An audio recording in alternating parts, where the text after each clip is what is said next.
Hello mga kalablab ko! Ayan! Kumusta kayong lahat? Unboxing tayo ng iPhone 15 Pro Max 256GB factory unlock. Yes mga kalablab, at naka 256GB na yan factory unlock and TC approved. Meron siyang 1-year warranty sa PowerMac mga kalablab ko. Ang price update niyan ni iPhone 15 Pro Max Natural Titanium is mabibili mo yan sa halagang 68,500. Dito lang yan sa Green Hill Shopping Center, 2nd floor, stall number U4.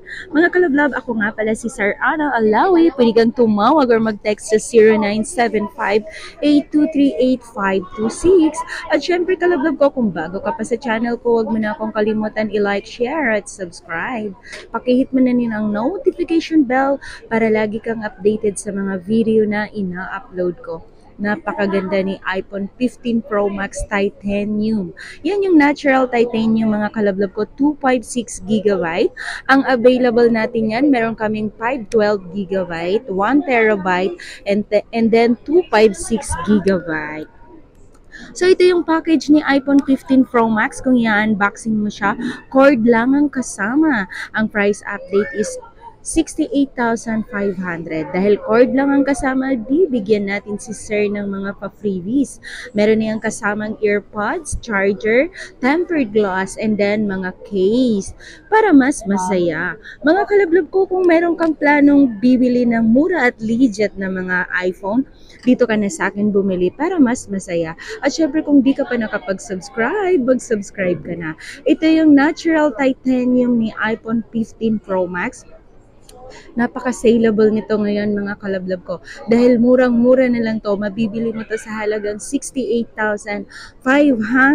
Saan ka pa? Naka 256 ka na mga kalablab. Dati kasi yung price update nito is mabibili mo sa halagang 85,000. Pero ngayon bumaba na siya, naging 68,000 na lang. Pero kay PowerMac mga kalablab ko, hindi pa bumababa ang price. Mabibili mo pa yan sa halagang 75,000.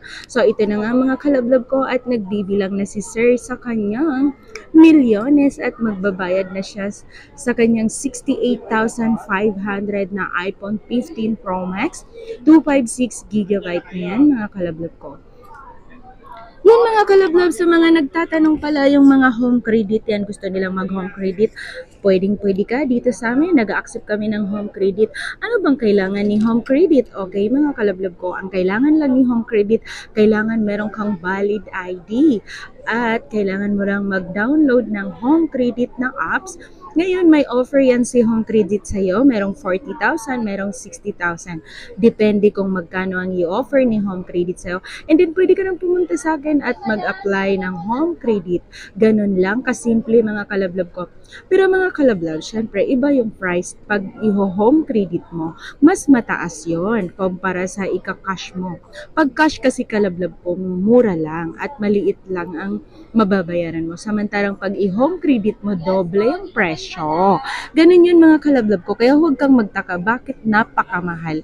Kasi depende kasi yan sa terms na babayaran mo. Merong 1 year, merong 18 months. Nasa iyo kung ilang months mo babayaran. Kung meron ka namang credit card, mga kalablab ko, nag-a-accept din tayo. Sa credit card naman, meron siyang additional na 5%. Depende kung anong bangko mo. Nag-a-approve kami dito ng BPI, BDO, lahat ng klase ng bank. Pwede yan. Ito, bumili rin siya ng Smart 8. Infinix Smart 8. Ang price update naman ni Infinix Smart 8, nabili lang yan sa halagang 3,600, brand new na. So yan lang mga kalablab. Maraming salamat sa panonood. Mag-subscribe ka na.